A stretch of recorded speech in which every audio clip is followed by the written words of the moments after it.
அனைவருக்கும் வணக்கம். கடல் மல்லை காதலி அத்தியாயங்கள் 5 மற்றும் 6. அத்தியாயம் 5. உன்னிடமிருந்து எனக்கு ஓர் உதவி. காஞ்சிமான் நகரின் பிரதான வீதிகளில் கலகலப்பு குறைந்து காணப்பட்டது. வீதியின் இரு முனைகளிலும் ஒளி வீசும் தீவர்த்திகளுக்கு எண்ணெய் இட்டு ஏற்றும் பணியாட்கள் இன்னும் வராததால் அந்த வீதிகள் இருள் கவிந்திருந்தன. சந்திரன் இன்னும் உதயமாகாததால் முன்ஜாம இருட்டு நடமாடுகிறவர்களுக்கு இடையூறாக இருந்தது. பிரதான கடை வீதிகளில் மட்டும் சில அங்காடிகள் திறந்திருந்தன. அவையும் ஆபரண கடைகள், பட்டு பீதாம்பரம் விற்கும் கடைகள், முத்து பவளம் விற்கும் கடைகள், அநேகமாக அயல் நாட்டார் நடத்தும் கடைகள் அவை. முத்து பவளம் வைர வைடூரியம் விற்கும் கடை வாயிலில் மூடிய சிவிகை ஒன்று இருந்தது. அதை சுமப்பவர்கள் சற்று ஒதுக்குப்புறமாக அமர்ந்து வெற்றிலையை சுவைத்துக் கொண்டிருந்தார்கள். கடைக்குள் சென்றிருக்கும் ராஜசுந்தரி அவ்வளவு சீக்கிரம் திரும்பி வரமாட்டாள் என்பது அவர்களுக்கு தெரியும். அதனால் அமைதியாக அவர்கள் அமர்ந்து ஊர் உலக கதைகளை பற்றி பேசிக் கொண்டிருந்தனர். இன்றைக்கு ஏன் வீதி விளக்குகளை ஏற்றவில்லை? பௌர்ணமி போய் ஒரு வாரத்திற்கு மேல் ஆகிவிட்டதே. இருட்டில் எதிரே வருபவர்கள் கூட தெரிய மாட்டார்கள் போல் இருக்கிறதே என்றான் சிவிகை சுமக்கும் ஒருவன். ஏதோ முக்கிய காரணம் இருக்க வேண்டும் என்றான் மற்றொருவன். முக்கிய காரணம் என்ன தெரியுமா என கேட்டான் மூன்றாம் அவன். எங்களுக்கு எப்படியப்பா தெரியும்? அரண்மனை ரகசியம் உனக்கு மட்டும்தான் தெரியும் என்றான் நாலாவது பேர்வழி. விளக்கு ஏற்றாததற்கும் அரண்மனை ரகசியத்திற்கும் என்ன சம்பந்தம்? அப்பொழுது உனக்குத்தான் ஏதோ ரகசியம் தெரிந்திருக்கிறது என்றான் முதல் சிவிகையாளன். ரகசியம் என்ன? சக்கரவர்த்தி கூறம் போயிருக்கிறார், அதனால் வீதி விளக்குகளை தாமதமாக ஏற்றுகிறார்கள் என்றான் ஒருவன். அதெல்லாம் இல்லையப்பா, எண்ணெயில் சிக்கனம் பிடிக்குமாறு மூல பண்டாரத்தின் கட்டளை. பண்டகசாலையின் எண்ணெய் கையிருப்பு குறைந்து வருகிறது என்றான் இரண்டாம் அவன். அரண்மனையில் அந்த அவதி. நம்ம அம்மா வீட்டில் எவ்வளவு விளக்குகள்! நாளைக்கு கூட ஏதோ விசேஷமாம். விதவிதமான விளக்குகளை உள்ளே இருந்து எடுத்து அதை துலக்கி வைத்திருக்கிறார்கள். அவ்வளவுக்கும் எண்ணெய் இட்டு ஏற்ற வேண்டுமானால் எவ்வளவு எண்ணெய் செலவாகும் என்றான் முதல் பேர்வழி. அவன் கூறியது உண்மைதான். ராஜசுந்தரியின் வீட்டில் மறுநாள் கோலாகலமான விழா. அவளது பிறந்த நாள் விழா. ராஜசுந்தரி சிறந்த நடனக்காரி, ராஜ நர்த்தகி.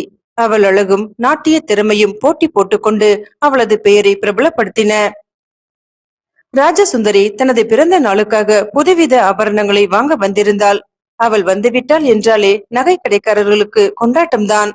அவளது விழிகள் 4 புறமும் சுழலும். அந்த அழகை பணியாட்கள் ரசிப்பார்கள். அந்த விழிகள் மரகத பச்சை கற்கள் ஒளி வீசுவது போல வீசின. மெல்ல இதழ் விரித்து அவள் பேசும்போது பாண்டிய நாட்டு முத்தினை கொட்டியது போல தோன்றியது. அவள் கழுத்தை திருப்பி நோக்கும்போது வெண்சங்கை எடுத்து ஊதுவது போல தோன்றியது. விழிகளால் மட்டும் பேசி வாய் திறவாமல் இருக்கும்போது பவளங்களை முகத்தில் ஒட்ட வைத்தது போல தோன்றியது. இலவம் பஞ்சினால் ஆன மெத்தையின் மீது ஒயிலாக அமர்ந்தாள் ராஜசுந்தரி. கடையின் உரிமையாளர் நவரத்தினம் பதித்த ஆபரணங்களை ஒவ்வொன்றாக எடுத்து அவளுக்கு காட்டினார். வைர மாலை ஒன்று அந்த இடத்தையே கோடி சூரிய பிரகாசம் போல ஒளிவிடச் செய்தது. கோமேதக மரகத ரத்தினம் பதித்த மாலை ஒன்று வானவில்லின் வர்ண ஜாலத்தை அங்கே பிரகாசிக்க செய்தது. இந்த கண்டிகை உங்களுக்கு மிக அழகாக இருக்கும் என உரிமையாளரின் புதல்வன் புவனேஸ்வரன் கூறி ஒரு ஆபரணத்தை எடுத்து அவள் அருகே நீட்டினான். இந்த கண்டிகையை இவர்கள் அணிவதால் கண்டிகைதான் இன்னும் அழகாக இருக்கும் என சொல்லடா என திருத்தினார் அவனது தந்தை. அங்கே சிரிப்பொலி பொங்கி எழுந்து வெளியே எதிரொலித்தது. ராஜசுந்தரி தனது வெட்டும் விழிகளால் ஒரு முறை அனைவரையும் பார்த்து அந்த நவரத்தின கண்டிகை வாங்கி தன் கழுத்தில் வைத்து அழகு பார்த்தாள். அவளது மார்பின் மீது தவழ்ந்து அவளது செவ்வுடலுக்கு மேலும் அழகு செய்தது அந்த ஆபரணம். ராஜசுந்தரி புறப்பட்டு விட்டாள். கடைக்காரருக்கு நல்ல வருவாய். புவனேஸ்வரன் கடை வாயில் வரை சென்று அவளை வழி அனுப்பினான். ஏய் என கூறினார் அவனது தந்தை. அவன் திரும்பி வந்தான். எங்கே நீ சிவிகையை சுமந்து கொண்டு சென்று விடுவாயோ என பயந்தேன் என சொல்லிவிட்டு அவர் சிரித்தார். அப்பா, நாளைக்கு ராஜசுந்தரியின் பிறந்த நாளாம். சிவிகைக்குள் ஏறி அமரும்போது என்னையும் வருமாறு அழைத்தாள் என்றான் புவனேஸ்வரன். நாமெல்லாம் அங்கே போகக்கூடாது என்றார் அவனது தந்தை. ஏனப்பா? பிறந்தநாள் விழாவுக்கு சென்றால் ஏதாவது பரிசு தர வேண்டும். ஆமாம், தரத்தான் வேண்டும். அவள் நமது கடையில் வாங்கும் ஆபரண மதிப்பிற்கு எல்லை உண்டா? அதனால் தானடா சொல்கிறேன். அதற்கு ஈடாக நம்மால் கொடுக்க முடியுமா? புவனேஸ்வரன் மௌனமாக இருந்தான். சிவிகையை சுமப்பவர்கள் ஏற்படுத்தும் மொழியை தொடர்ந்து குதிரை மீது பாதுகாவலாக ஆஜானு பகவான ஆள் ஒருவன் வந்து கொண்டிருந்தான். ராஜசுந்தரி எங்கு சென்றாலும் மெய்க்காவலாக அவன் செல்வான். இருண்டிருந்த அந்த வீதியின் திருப்பத்தில் சென்று கொண்டிருந்த போது குதிரை மீதிருந்த அவன் மீது கயிறு ஒன்று வீசப்பட்டது. அது நொடியில் அவனை குதிரை மேலே இருந்து கீழே தள்ளியது. குதிரை மட்டுமே சென்று கொண்டிருந்தது. கீழே விழுந்தவனது முகத்தின் மீது துணி போட்டு மூடப்பட்டது. அவனது கைகால்கள் கட்டப்பட்டன. தூக்கி கொண்டு அருகே இருந்த சிறு சந்துக்குள் எடுத்துச் சென்று மறைந்தனர். சிவிகை சென்று கொண்டிருந்தது. தெருவின் திருப்பத்தில் சிவிகை சுமப்பவரில் ஒருவன் கூறினான், குதிரை மட்டும் வருகிறது, அதன் மீதிருந்த வீரபத்திரன் எங்கே? உடனே அனைவரும் திரும்பினர். அவர்கள் திரும்பி பார்ப்பதற்குள் 4 பேர் அவர்களது மார்பை நோக்கி கூர்மையான வேலினை நீட்டி இருந்தனர். சிவிகையை இறக்குங்கள் என குரல் மட்டும் கேட்டது. நெஞ்சை நோக்கி வேல் அழுத்தியது. அவர்கள் அந்த சிவிகையை இறக்கினர். குதிரை மீது இருந்தவனுக்கு ஏற்பட்ட கதிதான் அனைவருக்கும். சிவிகை இறக்கப்பட்டது. ஏதோ வெளியே சந்தடி கேட்டதும் ராஜசுந்தரி திரையை விலக்கி நோக்குவதற்குள் சிவிகையை சுமந்து கொண்டு விரைந்து சென்றனர் அந்த புதியவர்கள். சிறிது நேரம் கழித்து மீண்டும் சிவிகை இறக்கப்பட்டது. ராஜசுந்தரி இறங்கினாள். சிவிகை சுமப்பவர்கள் புதியவர்கள் என்பதையும் வந்திருக்கும் இடம் தன் மாளிகை வாயில் அன்று என்பதையும் அவள் புரிந்து கொண்டாள். அவளது உடல் நடுங்கியது. எனினும் தைரியத்தை வரவழைத்துக் கொண்டு, நீங்கள் யார்? என்னை எங்கே கொண்டு வந்திருக்கிறீர்கள் என கூவினாள். சப்தம் போடாதே நாட்டிய ராணி, இதுவும் ஒரு மாளிகைதான். உள்ளே செல். சப்தம் போட்டால் இந்த கூர்மையான வாள் உனது அழகிய மார்பின் கோலங்கள் வரையும் என்றான் ஒருவன். கூறிய வாள் பலபலத்தது. கூறியவனின் வெளியும் பலபலத்தது. ராஜசுந்தரி செய்வதறியாது திகைத்தாள். சிவிகையில் விலை மதிப்பற்ற ஆபரணங்கள் இருந்தன. அதை எடுப்பதற்காக திரும்பினாள். ஆபரணங்கள் எங்கும் போய்விடாது, பத்திரமாக உன் வீட்டிலேயே சேர்க்கப்படும் என அழுத்தமான குரல் கேட்டது. ராஜசுந்தரி அந்த மாளிகையின் படிக்கட்டுகளில் ஏறினாள். அவள் அதற்கு முன்பு அந்த மாளிகையை பார்த்ததில்லை. முதல் கூடம் இருண்டிருந்தது. மெல்ல தட்டு தடுமாறி நடக்க வேண்டி இருந்தது. முரடர்கள் அவள் கரம் பிடித்து அழைத்துச் சென்றது அவளுக்கு பிடிக்கவில்லை. கையை விடுங்கள், நானே நடப்பேன் என அவர்களது கரத்தை உதறினாள். ஏன், எங்கள் கரம் பாம்பாய் கடிக்கிறதா என ஏளனமாக கேட்டான் ஒருவன். ஏய், வார்த்தையை அளந்து பேசு என மற்றவனின் கட்டளை அதிகாரமாக கேட்டது. ராஜசுந்தரிக்கு சற்று துணிவு பிறந்தது. கால் சதங்கைகளின் மெல்லிய சப்தம் அந்த இடத்தின் அமைதியை கலைத்தது. 2வது கூடமும் தாண்டப்பட்டதை அவள் உணர்ந்தாள். அவளது வீடும் 3 கட்டுகளும் 2 விசாலமான கூடமும் மேல் மாடமும் கொண்டது. நிறைய விளக்குகளுடன் காட்சியளித்ததால் அந்த வீடும் அவள் வீட்டைப் போலவே இருக்கலாம். அதனால் வசதி படைத்தவரது இருப்பிடமாகத்தான் தோன்றுகிறது என அவள் எண்ணினாள். இப்படி திரும்புங்கள் என குரல் கேட்டது.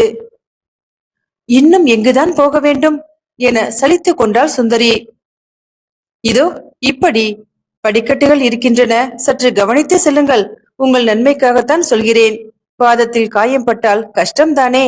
நாளை நடனத்திற்கு இடையூறு வரக்கூடாதல்லவா என்றது அந்த குரல். சுந்தரி தனக்குள்ளாக சிரித்து கொண்டாள். ஆஹா, என்ன அக்கறை! என்னையே பலி கொடுக்க அழைத்துச் செல்வது போல அழைத்து செல்கிறார்கள். என் பாதத்தின் மீது அன்பு, நடனத்தின் மீது ஆசை. மேல் மாடத்திற்கு வந்துவிட்ட உணர்ச்சியை அடைந்தாள் சுந்தரி. இருளில் நடப்பதும் தனி அனுபவமாகத்தான் இருக்கிறது. திடீரென கதவு திறக்கப்பட்டது. ராஜசுந்தரியின் கண்கள் கூசின. பகல் போல அந்த கூடத்தில் விளக்குகள் எரிந்து கொண்டிருந்தன. ரத்தின கம்பளங்கள் கீழே விரிக்கப்பட்டிருந்தன. அன்னத்தின் தூவியை எடுத்து கீழே விரித்திருக்கிறார்களா? மல்லிகை முல்லை அரும்புகளை தூவி இருக்கிறார்களா? இப்படி அமருங்கள் என கட்டளையிட்டவனை சுந்தரி திரும்பி பார்த்தாள். ஐயோ! இப்படி ஒரு அவலட்சணம் பூமியில் பிரம்மனால் படைக்கவே முடியாது என்பதற்கு சாட்சியாக அவன் திகழ்ந்தான். அவன் ஒருவன்தான் நின்று கொண்டிருந்தான். மற்றவர்கள் இருளில் விலகிவிட்டனர். அவள் அமரவில்லை. உட்காருங்கள் அம்மா. நீங்கள் அமராவிடில் தங்களை நிற்க வைத்ததற்காக எங்களை சாட்டையால் அடிப்பார் என் தலைவர் என்றான் அந்த அதிரூப சுந்தரன். அவனை பார்க்க விரும்பாமல், புலிகேசின் பரம்பரையோ? எப்போதும் சாட்டையும் கையுமாக உங்கள் தலைவர் இருப்பாரோ என்றால் குரலில் ஆத்திரமும் எரிச்சலும் நிறைந்திருந்தன. அவன் திடுக்கிட்டான். சுந்தரிக்கு உண்மை ஏதாவது தெரிந்து விட்டதா? சாளுக்கிய நாட்டை சேர்ந்தவர்கள் அந்த மாளிகையில் இருப்பவர்கள் என்பதை அவள் புரிந்து கொண்டு விட்டாளா? உங்களுக்கு என் எஜமானரை தெரியுமா? அவன் கேட்டான். சுந்தரி மறுமொழி கூறவில்லை. அதற்குள் அவன் கூறிய தலைவரே வந்துவிட்டார். உயரமான உருவம், அதிக சதை பற்றில்லாத உடல், அடர்ந்த மீசை, கூர்மையான மூக்கு, முழங்கால் வரை நீண்டு தொங்கும் அங்கி, சிவந்த மேனி, தலைமுடி கழுத்து வரை தொங்கியது. உட்காராமல் நிற்பதற்காகவா இங்கே வந்தாய் என்ற குரலில் கரகரப்பு இருந்தது. உங்கள் ரத்தின கம்பளத்தின் மென்மையை என் பாதம் சுவைக்கட்டுமே, அதற்காக நிற்கிறேன் என சட்டென கூறினாள் சுந்தரி. தொடர்ந்து, நீங்கள் யார்? என்னை எதற்காக அழைத்து வந்தீர்கள்? அழைத்த முறை சரியாக இல்லை. நான் யார் என தெரிந்திருந்தால் அழைத்திருக்க மாட்டீர்கள். உடனே என்னை என் இருப்பிடத்திற்கு கொண்டு விட்டு விடுங்கள் என பரபரப்புடன் பேசினாள் ராஜசுந்தரி. விழிகளால் கூர்ந்து நோக்கிய அவன், எனது பணியாட்கள் தவறாக ஒருவரையும் கொண்டு வர மாட்டார்கள். பல்லவ நாட்டின் ராஜ நர்த்தகியை அவளது மாளிகையில் சென்று காண தவம் கிடப்பார்கள் என்பது எனக்கு தெரியும். என்னால் அங்கே வர முடியாது. அதனால்தான் நான் இங்கே அழைத்து வந்தேன் என்றான். ஏன்? என் வீட்டிற்கு வர தடை இல்லையே. அதற்கான அந்தஸ்து இருந்தால் போதும். அதே போல என்னை வரவழைக்கவும் தனிப்பட்ட தகுதி வேண்டுமே என அலட்சியமாக பேசினாள் சுந்தரி. கடகடவென சிரித்தான் அவன். அந்தஸ்து, தகுதி, அதற்கும் அப்பாற்பட்டவன் நான். என்னை தெரியுமா? முதலிலேயே கேட்டேனே நீங்கள் யார் என்று. மறுபடியும் கேட்கிறேன், நீங்கள் யார்? என்னை பலாத்காரமாக தூக்கி வந்த காரணம் என்ன? பலாத்காரமாக தூக்கி வந்தார்களா? உன் மீது ஒரு சிறு துரும்பு கூட படக்கூடாது என சொல்லி இருந்தேனே. தூக்கி வருவதும் என் நாட்களை கட்டி போட்டு அழைத்து வருவதும் ஒன்றுதான். பல்லவ நாட்டின் தலைநகரில் இப்படி ஒரு அக்கிரமம் நடந்த செய்தி சக்கரவர்த்திக்கு தெரிந்தால் உனக்கு என்ன நேரும் தெரியுமா? சரி சரி, வீண் பேச்சு எதற்கு? என்னை எப்படி அழைத்து வந்தாயோ அப்படியே என் மாளிகையில் கொண்டு சேர்த்து விடு. எனக்காக என் செவிலித்தாய் காத்திருப்பாள். நாளை நடக்க வேண்டிய காரியங்களுக்கு திட்டமிட, கட்டளையிட, ஏற்பாடு செய்ய ஏராளமான வேலைகள் உள்ளன. செவிலித்தாயா? யார்? அதே சீமந்தனி தேவிதானே? இதை கேட்டதும் ராஜசுந்தரி திடுக்கிட்டாள். அவளது செவிலித்தாயின் பெயர் அவள் ஒருத்திக்கு மட்டுமே தெரியும். ஏன் திகைக்கிறாய்? சீமந்தனியை தெரிந்து வைத்திருக்கிறேன் என்றா? உன்னை பற்றியும் எனக்கு தெரியும், என்னையும் உனக்கு தெரியும். இப்போது அடையாளம் தெரியவில்லை. இன்னும் சிறிது நேரத்தில் தெரிந்தவுடன் நீ என் பாதங்களில் வீழ்வாய். ராஜசுந்தரி இப்போது மீண்டும் நடுங்கினாள். முதலில் இருந்த தைரியம் குறைந்து விட்டது. பயப்படாதே, என்னால் உனக்கு ஏதும் ஆபத்து நேராது. நீ நன்றாக வாழ்ந்தால்தான் என் காரியம் நிறைவேறும். உன்னிடம் ஒரு உதவி பெற உன்னை அழைத்து வந்தேன் என்றான். ராஜசுந்தரியின் புருவத்தில் சுருக்கம் விழுந்தது. அவள் அடையாளம் புரிந்து கொண்டு விட்டாள். ஐயோ, இவரா என நினைத்தவளின் உடல் வியர்த்தது. தலை சுற்றுவது போல உணர்ச்சி. அந்த கூடமே சுழல்வது போல தோன்றியது. அதோ அவள் கீழே விழப்போனாள். மயங்கி விழப்போன ராஜசுந்தரியை அவன் தாங்கி மெல்ல அணைத்து அழைத்துச் சென்று மஞ்சத்தில் கிடத்தினான். அத்தியாயம் 6. எப்படியும் கண்டுபிடிப்பேன். சந்திரமாலா காலையில் எழுந்ததில் இருந்தே உற்சாகம் குறைந்து காணப்பட்டாள். முத்தம்மாள் கொண்டு வந்து வைத்த பலகாரத்தை தொட்டு கூட பார்க்கவில்லை. ஏன் சோர்ந்து காணப்படுகிறாய் சந்திரமாலா? நேற்று இரவு ஏற்பட்ட அதிர்ச்சி இன்னும் உனக்கு நீங்கவில்லையா என முத்தம்மாள் கேட்டாள். சந்திரமாலா ஏது மறுமொழி கூறவில்லை. அவள் நினைவு எங்கோ சென்றது. இதற்கெல்லாம் பயப்படக்கூடாது குழந்தாய். பயப்படுவது என்றால் இந்த கிராமத்திலேயே இருக்கக்கூடாது. கிராமமே புறப்பட்டு போய்விட்ட பிறகு நாம் மட்டும் இருக்கிறோம். என்ன பயம் என முத்தம்மாள் மீண்டும் கேட்டாள். சந்திரமாலா வாய் திறக்கவில்லை. தூணின் மீது சாய்ந்து கொண்டாள். உச்சி பொழுது நெருங்க போகிறது சந்திரமாலா. இப்படி ஏதும் சாப்பிடாமல் இருந்தால் உடம்பு எதற்காகும்? நேற்று இரவும் நீ சாப்பிடவில்லை. அவளது தொந்தரவை தாங்காமல், பாட்டி, எனக்கு மனதே சரியில்லை, பலகாரம் வேண்டாம் என்றாள். பட்டினி கிடந்தால் மனம் சரியாகி விடுமா? அவர் எங்கே அழுகிறாரோ, என்ன ஆனாரோ? யாரை சொல்கிறாய்? என்னை காப்பாற்றினாரே, அவரைத்தான். ஓ, அந்த இளைஞனையா? நான் கூட மறந்துவிட்டேன். திண்ணையில் படுத்திருந்தானே, காலையில் மிகவும் விரைவாக எழுந்து சென்று விட்டானே. தெரிந்திருந்தால் ஏதாவது ஆகாரம் செய்து கொடுத்திருப்பேன். பாட்டியின் பேச்சு அவளுக்கு சிரிப்பை அளித்தது.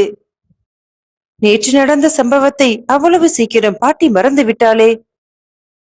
பாட்டி, நேற்று அவர் அந்த போலி பிட்சுவை தாக்கியதை நீங்கள் கண்களால் பார்த்தீர்கள். பிக்ஷுவை வெல்ல யாராலும் முடியாது என்றுதான் நான் நினைத்தேன். களைப்புடன் திண்ணையில் படுத்தார். பொழுது விடுவதற்குள் எங்கே போயிருப்பார்? எனக்கென்னவோ பயமாக இருக்கிறது பாட்டி. சந்திரமாலாவின் குரலில் வேதனை ததும்பி நின்றது. பயம் பயம் என்கிறாயே, இளைஞனுக்கு ஏதாவது ஏற்பட்டிருக்கும் என நினைக்கிறாயா? ஆமாம் பாட்டி. ஒன்று அந்த பிக்ஷு திரும்பி வந்து தாக்கியிருக்க வேண்டும், அல்லது அந்த காப்பாளிகர்கள் ஏதாவது செய்திருக்க வேண்டும் என சந்திரமாலா கவலையுடன் கூறினாள். பிக்ஷு வந்து தாக்கி இருந்தால் ஓசை கேட்டிருக்காதா? காப்பாளிகர்கள் வந்தால் அந்த இளைஞனை ஒன்றும் செய்திருக்க முடியாது. இதற்காகவா இப்படி கவலைப்படுகிறாய் என்றாள் முத்தம்மாள். ஏன் சந்திரமாலா கவலைப்படுகிறாய்? எதற்காக? ஏன் நேற்று ஏற்பட்ட ஆபத்திலிருந்து தப்பியதற்கு சந்தோஷமல்லவா பட வேண்டும் நீ என கேட்டுக்கொண்டே வல்லவன் வந்தான். அடக்கி வைத்திருந்த கோபத்தை அவன் மீது கொட்டினாள் சந்திரமாலா. நீங்களும் ஆண் பிள்ளைகளா? சமயத்தில் விட்டுவிட்டு இப்படி ஓடிவிட்டீர்களே என சீறினாள். ஓடிவிட்டேனா? என் மிருதங்கத்தை உடைத்து விட்டானே பாவி! அப்பப்பா, எப்படி ஓடுகிறாய் நீ? மான் தோற்றது போ. இது போன்ற பாய்ச்சலை பார்த்திருக்கிறேன் சந்திரமாலா. நீ பெண் புலி என கூறிவிட்டு சிரித்தான் வல்லபன். சிரிக்காதே வல்லவா. ஆபத்து வேளையில் நீயும் வண்டி ஓட்டியும் மற்றவரும் சேர்ந்தால் பிக்ஷுவை தாக்கி விரட்டி இருக்க முடியாதா? சந்திரமாலா அவனை சுட்டரிப்பவள் போல பார்த்தாள். அந்த பிக்ஷு என்னை தாக்கவில்லையே என வல்லபன் கூறிய போது முத்தம்மாள் குறுக்கிட்டு, வல்லபா, நகைச்சுவையுடன் பேச இதுவா வேலை? சந்திரமாலா கவலையுடன் இருக்கிறாள். உங்களை நம்பி அவளை இனி எப்படி அனுப்புவது என்றாள். நான் ஒன்றுமே செய்துவிட மாட்டேன் பாட்டி. அந்த பிக்ஷுவுக்கு ரொம்ப நாளாக இவளின் மீது ஒரு கண் என்றான் வல்லவன். உனக்கு முன்பே அதை தெரிந்திருந்தும் ஏன் சொல்லவில்லை என சீறினாள் சந்திரமாலா. என்னவென்று சொல்வேன்? அந்த பிக்ஷு சாதாரணமாக என்னிடம் பேசுவார். ஏன் இப்படி அழகாக இவள் பிறந்து விட்டாள், ஏன் இப்படி அற்புதமாக நாட்டியமாடுகிறாள் என. அதனால் அந்த பிக்ஷு எங்கள் கூத்து நடக்கும் இடமெங்கும் வருவார். வருவாரா? அதையும் ஏன் முன்பே நீ சொல்லவில்லை? பிக்ஷு மட்டுமா வருவார்? இவள் நடனத்தை ரசிக்க காப்பாளிகர்களும் வருவார்கள். சந்திரமாலா மௌனமானாள். பிறகு வல்லபனை நோக்கி, வல்லபா, காபாலிகர்கள் என் நாட்டியத்தை காண ஏன் வருகிறார்கள் என கேட்டாள். ஏன் வருகிறார்களா? நாட்டியத்தின் மீது ஆசை அவர்களுக்கு. சந்திரமாலா மீண்டும் ஏதோ சிந்திக்கலானாள். அவள் சிந்தனையை வல்லபன் கலைத்தான். இப்படியே நீ அமர்ந்திருந்தால் எப்படி? இன்று பொழுதுடன் புறப்பட்டுவிட வேண்டும். இன்றும் நாம் போகாமல் ஏமாற்றிவிடக் கூடாது சந்திரமாலா என்றான் வல்லபன். நான் வரவில்லை, இனிமேல் வரப்போவதே இல்லை, சந்திரமாலா அழுத்தம் திருத்தமாக கூறினாள். வல்லபனோ திடுக்கிட்டான். இவளுக்கு என்ன வந்துவிட்டது? சிறிது நேரம் அங்கே யாரும் பேசவில்லை. சரி சரி, சூடாக கம்பு அடையை எடுத்துக்கொள் என்றாள் முத்தம்மாள். எனக்கு முண்டல்லவா, பசிக்கிறது என்றான் சிரித்துக்கொண்டே வல்லபன். முத்தம்மாள் மற்றொரு தட்டில் அடையை கொண்டு வந்தாள். நீயும் எடுத்துக்கொண்டு அவளையும் உண்ணச் சொல் என்றாள். அதை காதில் போட்டுக் கொள்ளாமலேயே, சந்திரமாலாவுக்கு என்ன கோபம் என முத்தம்மாளை கேட்டான் வல்லபன். எனக்கு தெரியாது தம்பி, நீயே கேட்டுக்கொள் என கூறிவிட்டு உடனே போய்விட்டாள் முத்தம்மாள். சந்திரமாலா எழுந்தால் கிணற்றங்கரைக்கு சென்று திரும்பி வந்தாள். வல்லபா, இன்று மட்டும் நான் வருகிறேன், இனி நாட்டிய நிகழ்ச்சியை ஏற்பாடு செய்யாதே என்றாள்.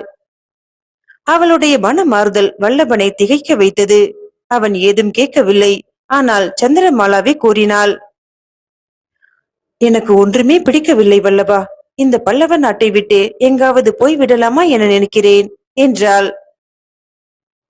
இந்த கிராமம், கடற்கரை, இந்த வீடு, இவற்றை விட்டு வரமாட்டேன் என்று சொல்வாயே, இப்போது மட்டும் ஏன் இந்த மனமாற்றம் என கேட்டான் வல்லபன்.